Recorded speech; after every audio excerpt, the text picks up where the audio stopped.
Make sure you have your bike in a low gear for the first part of the course. It's uphill, much like a lot of Yorkshire, for the first 2 or 3 minutes as you work your way to the house. Be careful to stay to the right as people doing further laps will be joining you from the left.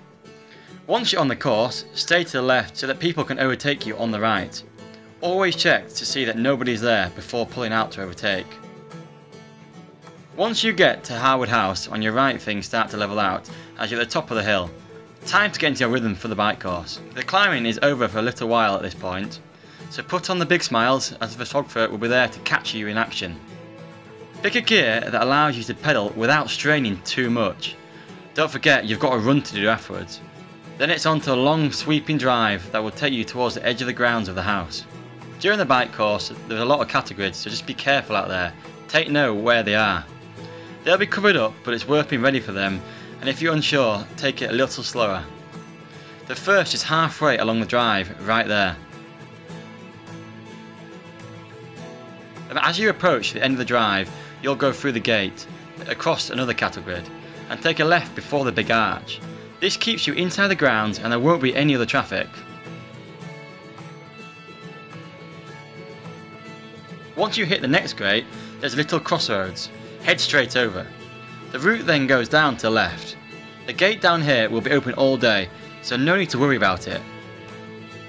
Then you'll head out on a long flat section before a third cattle grid.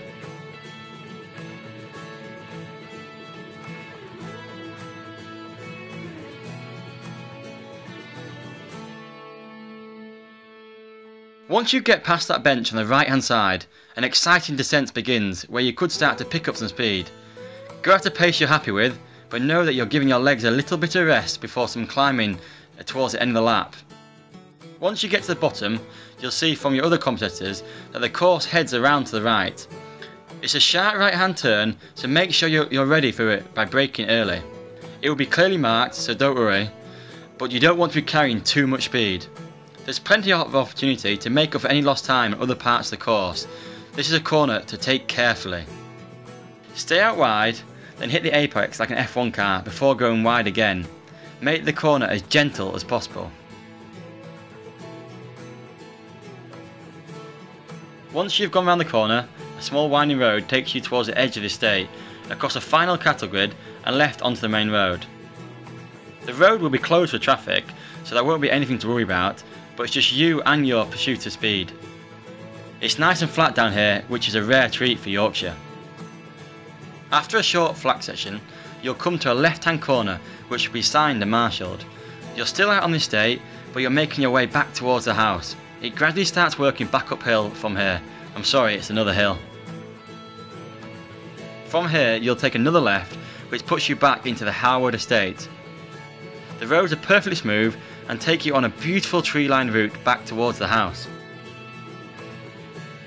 Towards the end of the section, there's a short chicane over a bridge, left and right. There's plenty of space again, no traffic, but just make sure you know it's there. After this, you're onto the final climb.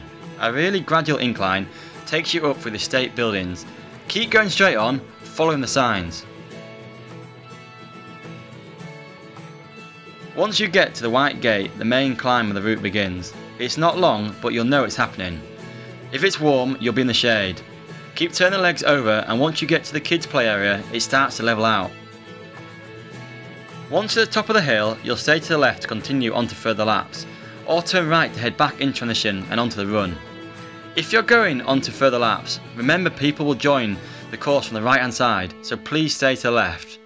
Keep count of your laps, 2 for super sprint and 4 for sprint. Then time to get onto the run. That's where the fun begins.